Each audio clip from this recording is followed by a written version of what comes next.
everyone. Happy Thursday. Happy almost Christmas holiday. I can't believe it. This month is flying away from us. So I really appreciate you joining us today. I know it's a super, super busy week. And this is actually part 3 of our topic about being a high six figures or six-figure plus earner. So I really am excited that you came back for part 3. Please know that we are recording this webinar.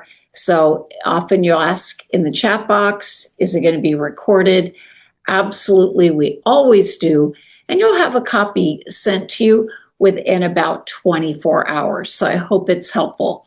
So please do me a favor, go ahead and type in the chat box a quick hello so we know where you're from.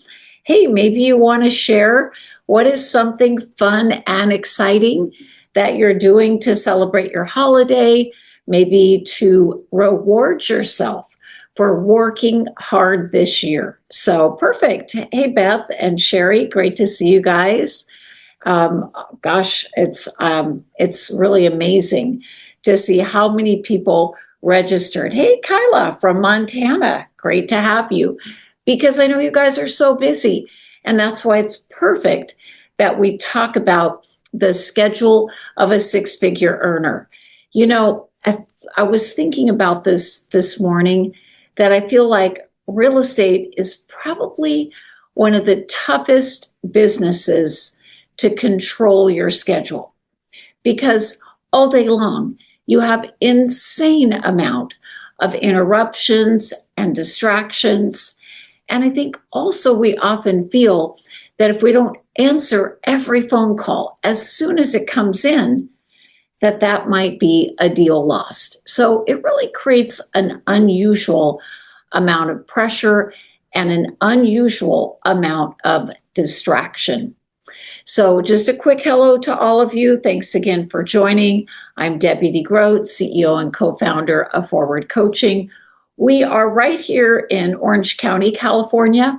However, we coach some of the most terrific agents all across North America and even Mexico. So, this is a topic that I would say 100% of the time when people come to us for coaching, they say, I need to learn to manage and maximize how I use my time.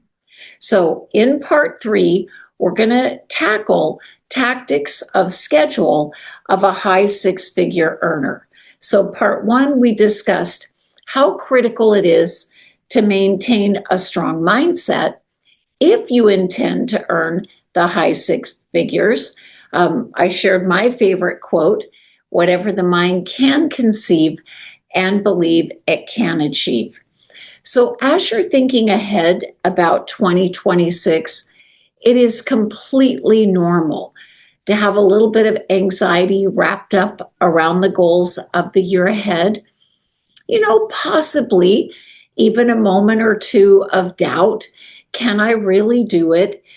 And that's normal, right? Because when we're striving for something that stretches us, it's a little bit hard, right?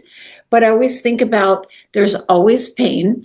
There's the pain of striving to achieve what you want, or there's the pain of not having what you want.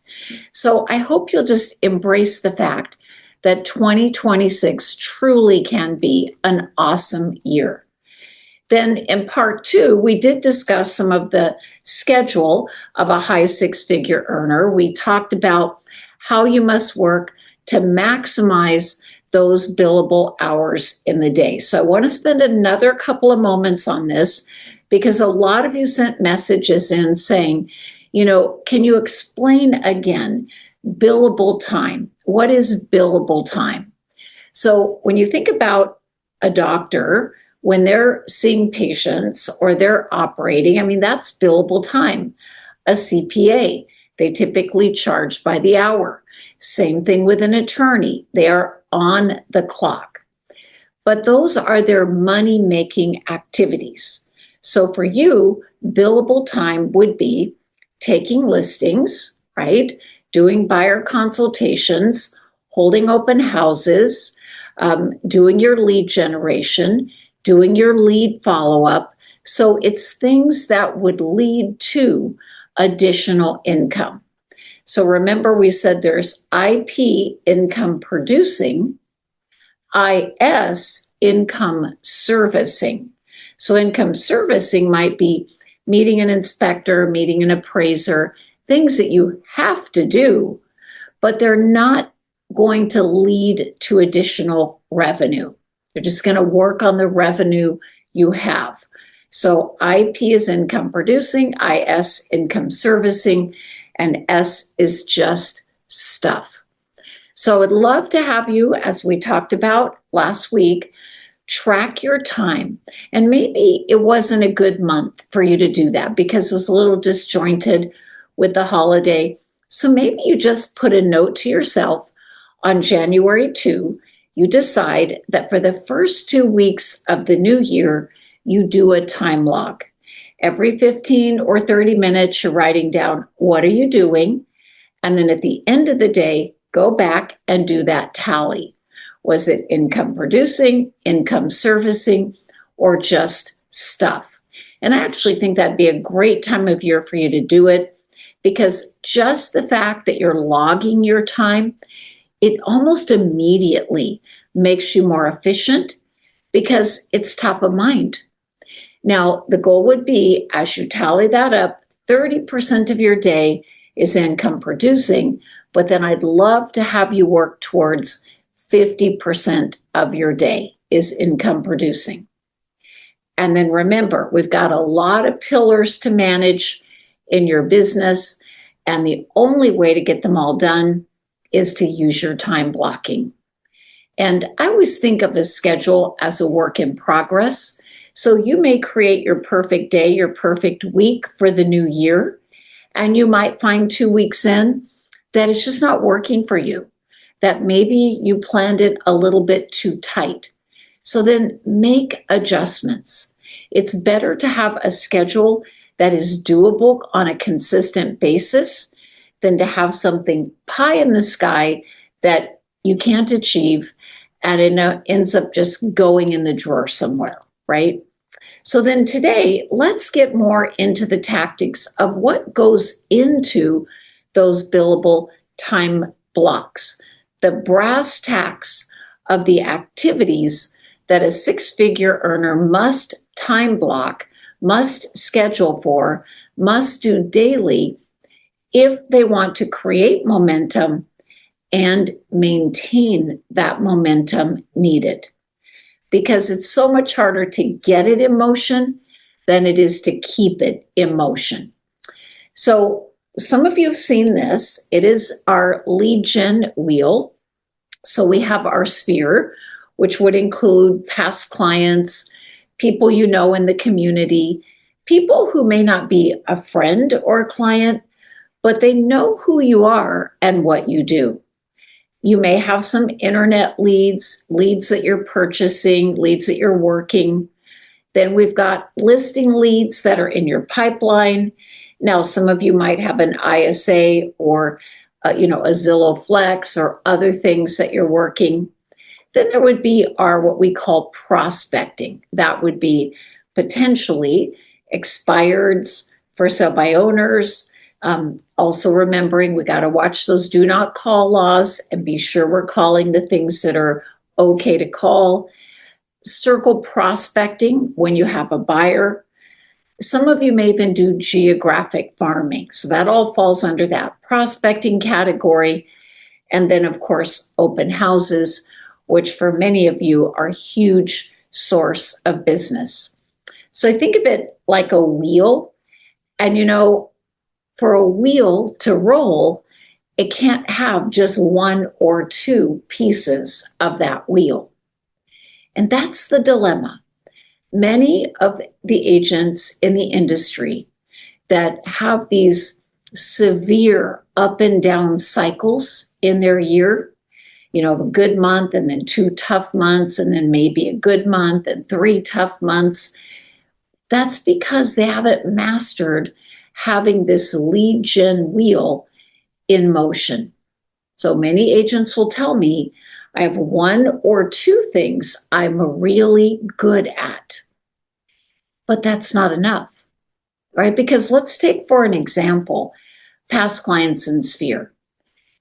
I think the last 2 years have been the lowest amount of sales coming out of those categories, probably since 2008. And you know why? They got stuck on the fence because they didn't want to pay the higher rates to make their moves. So what was very predictable for you might have shrunk, almost dried up, very frustrating, very stressful. But see, that's why we need to have those other pieces of the wheel in action so that if one thing is not firing, something else is.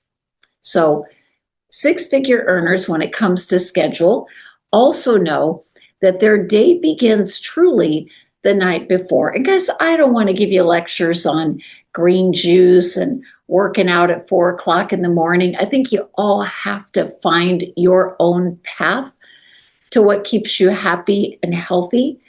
But it's really challenging to get up, reasonably early in the morning to face the things we all have to face every day when you're exhausted because you went to bed so late the night before. And what I hear from many that I speak to is the reason they're going to bed late the night before is they go home, they eat dinner, and then they go back to their computer. And now they're working until the wee hours of the morning. And then they have so much work in their mind that it's hard to turn it off and go to sleep. So just make a few commitments of what are some healthier, more maintainable habits that I need to have. What is my shut it down time every evening? How do I give my brain a chance to unwind before I go to bed? What time do I need to get up in the morning so that I'm not rushing, but I have just a little bit of time to take a walk or go to the gym if you want to, or just sit and have coffee with your spouse or partner, just to give yourself a chance to begin your day. Six-figure plus earners also know that they have to have a strong, powerful morning routine. Now, that morning routine could be everything from, I get up, I journal, I listen to a podcast, I read a book, I do some exercise. But let's just talk about the business side of it. So every day, starting at the same time of day, having those important lead generation activities time blocked into that schedule and looking at that as a non-negotiable appointment with your future. I can still remember because I ran the same routine for 16 years. My schedule was at the office at 7:30, just check and clean up whatever I had to organize quickly, get the expireds up, call the expireds at 8 a.m. Then from the expireds, I rolled over to my very hottest leads, maybe people I'd met at open house, someone I'm trying to get an appointment set with. Then from that, I rolled into my number of Sphere calls for the day that I was scheduled to make. Then from that, I rolled into 100 circle dials. And then from that, I rolled into my first sell by owners. That was my routine. And that would take me from about 7:30 in the morning until about 11 or 11:30. Then at that time, I would stop, voicemails, emails, whatever I needed to handle, do some prep for the afternoon appointments, and then quick lunch, half an hour lunch, and then in the car looking at property for an hour to an hour and a half, and then knocking on doors for 2 hours if I did not have appointments, back to the office, back on the phone, repeating that cycle of additional lead follow-up and additional dials. That was my routine. Now, was it easy? I'd rather go on vacation, right? We all would. And I remember it was very hard in the beginning, but just like everything in our life, our brain will very quickly adapt to habits and patterns. And before long, it's just normal to you. So if you could really look at that morning and say, I've got to start with a good routine, get my mind in the game, and get myself right to work on that lead gen. Because if I put it off until the afternoon, odds of you getting around to it, very, very low. So have your critical lead gen activities time blocked, and just remind yourself, the AM, that is my money making time. Now, many of you share your goals probably with those that you care about, your family and people that support you.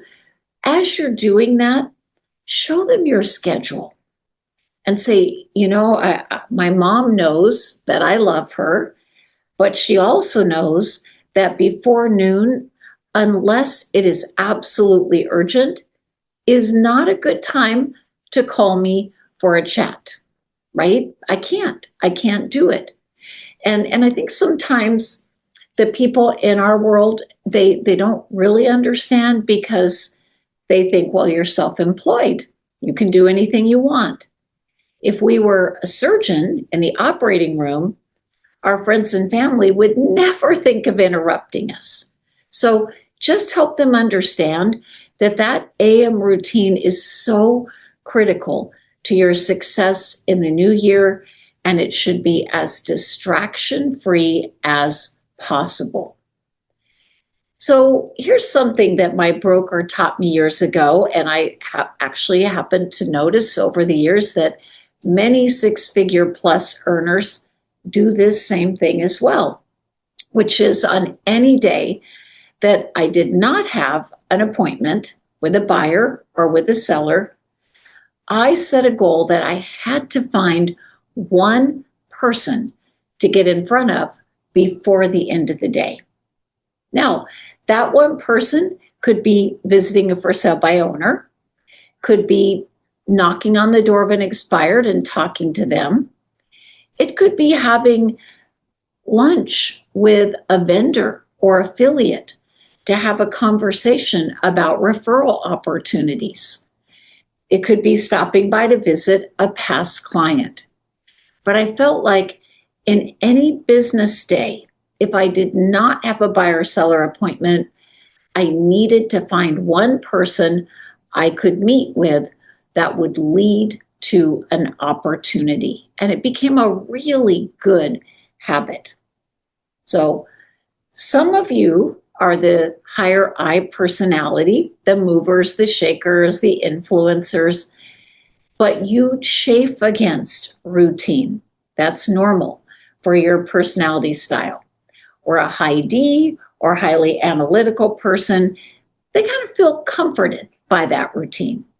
So wherever you land on that, you love it, you don't love it, just remember, high six-figure earners absolutely time block everything in their day, including time to study the market.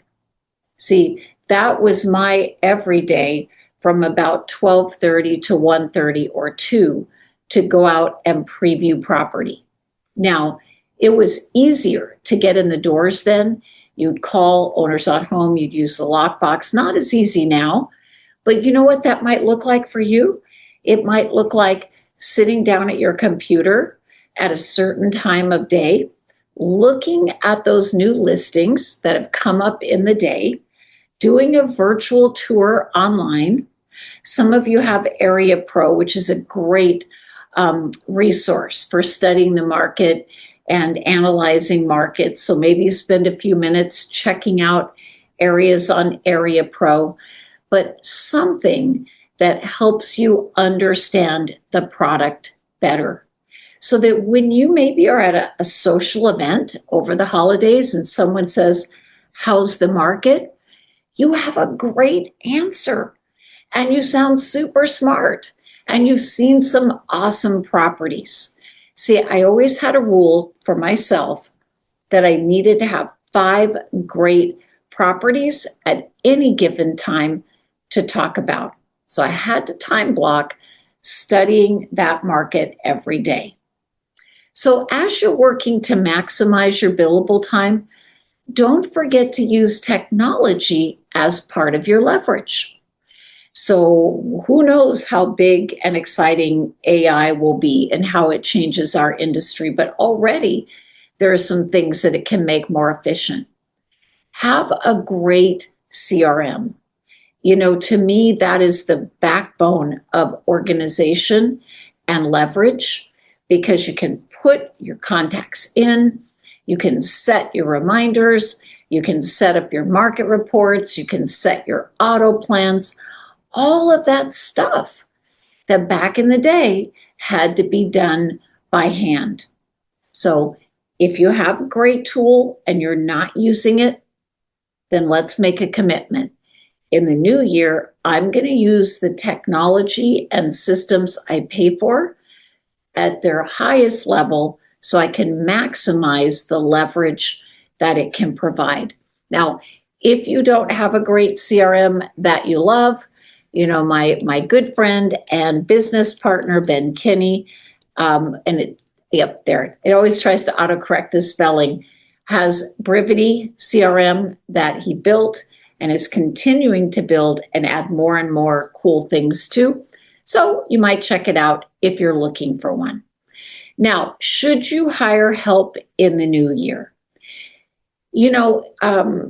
Something that was common in the past is I would hear coaches and trainers say, until you get to about 40 deals, you probably don't need to hire help. And that may be true in terms of hiring a full-time admin. If you're utilizing your technology as leverage, if your team or broker provides any resources or support, absolutely utilize that.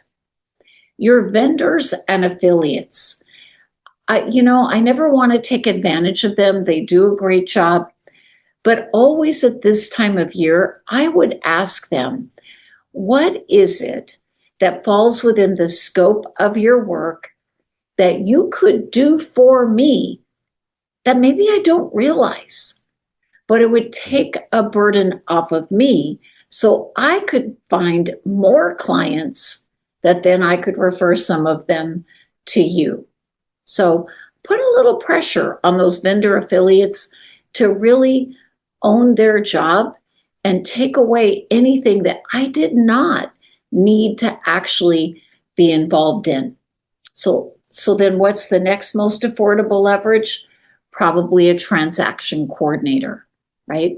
So I think TCs are worth their weight in gold when you find a great one. My daughter Erica actually is a SoCal Rockstar TC. She loves what she does. Her clients love her, but she is so extremely skilled in that area, more so than I would ever be trying to do my own transactions. So a TCs, you pay as you go. That's worth its weight in gold. Now, what would be the next piece of leverage? Well, if you get busy enough, you may actually need a full-time admin or potentially a virtual assistant. And even some of you might actually need to have a showing assistant or showing partner. So, John, when hiring an assistant part-time to execute, would the same things to help get you to 34 deals? Yeah, and that's my point, John. I don't know that for many of you, you could make it to 40 deals without some sort of leverage. And that first piece I would leverage is the contract to close, right? Because that is very time consuming. When you guys all get busy, it's easy to meet to miss deadlines. So I would start using a TC pretty early on because you're paying as you go. And when you're thinking of hiring, for an example, a VA, that might be something you do when you're at about the 20 transaction mark and you need someone part-time. Just be very specific with the company you're interviewing on what you need that VA for, and realistic about what they're able to manage for you. Okay. So action item, we already talked about this. Just make a note for yourself. For the next 2 weeks, keep that time log. And if you actually have a team or even an admin assistant working with you, I would encourage you, all of you, keep that time log. Now, as we said earlier, since we're right here up against the holiday, if you're planning some time off and you don't want to do it in the next 2 weeks, then let's start it on January 2. And these are your coding. IP is income producing, IS is income servicing, S is just stuff. So that's your big goal, 30% of your day income producing, then work to get to 50%. And I want you to make a promise to yourself that you are going to share that schedule. In fact, that might look like creating that schedule, taking it home, posting it, putting it on the fridge. It could also look like telling your buyers and sellers, and even maybe giving them a client copy of that schedule, or just letting them know that if you need to reach me in the business day, the best time is after 12, because in the morning, I'm working to find homes for my buyers and buyers for my sellers, and I'm negotiating contracts. So 6-figure earners know that they cannot be random, right? And for your business to be successful, each and everything you do, the goal would be that it has a process, that there is a system for how you do it. And therefore, it's duplicatable. It's predictable. So I'll give you an example. A system for managing my listings. My system was I had to call my sellers every Tuesday afternoon between 1:30 and 3:30. That was part of my system. Another part of my system was every day in my CRM, my callbacks, my appointments came up, and I had to discipline myself to complete all of those inside that business day. Another part of my system was anyone new I met, I wanted to make sure before the end of that day, they went into that CRM, they had the right auto plan and follow-up set up, because I don't want to lose a great lead.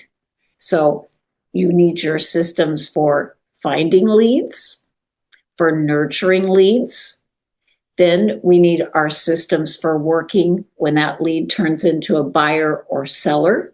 How do we work with that buyer or seller? And then when they turn into a past client, our systems for nurturing and managing those relationships, always using that great technology as your leverage. So, because this business is not easy, and because none of us are naturally born disciplined, a high percentage of 6-figure plus earners, in fact, I've read as high as 85%, have coaches and or accountability partners. And you know that here at Forward Coaching, we would be delighted to help you, to support you in that. And yet, if it's not Forward Coaching, before this year ends, find those good partners. Because when no one's watching, It's easy to eat that extra donut, right?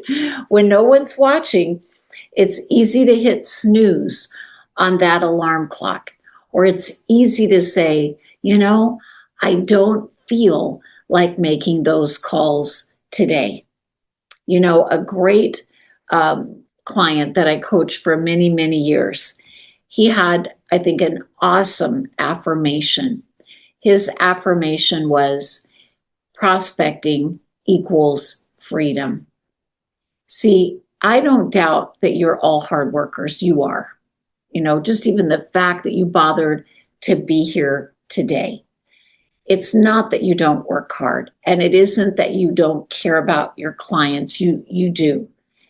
What often happens is that lead gen wheel, those consistent activities, they don't happen on a regular basis. They don't have a predictable process. And sometimes you fail to time block for the important lead follow-up, and then you don't have the business you deserve. So it's time to lock it down, right? Everything we've talked about, the mindset, the schedule, choosing your lead generation levers, putting all of that into action to have the best year you possibly can in 2026. And you know what? It's not all about money, because when you create that ideal schedule and you do those great activities, you know what it does for you? It gives you a chance to have a life, right? To actually go home, maybe take a day off, because your goals are being met. So if you need some help with this, we will be closed the week between Christmas and New Year, but we're still here for most of next week. So please feel free, reach out. You and I will jump on a call together and we will talk about where you're stuck so we can get you ready for the year ahead. But guys, I just hope you have a wonderful, wonderful holiday. Please take a little bit of a break. You're gonna need it. You're gonna need it for the year ahead. All right, guys, have a great day. And absolutely, Beth, if you will email Debbie@forwardcoaching.com and just say, I need a copy of part 1, 2, and 3, and we will resend that to you. All right, everyone, have a great day. I will talk to you all very soon in the new year. Bye-bye.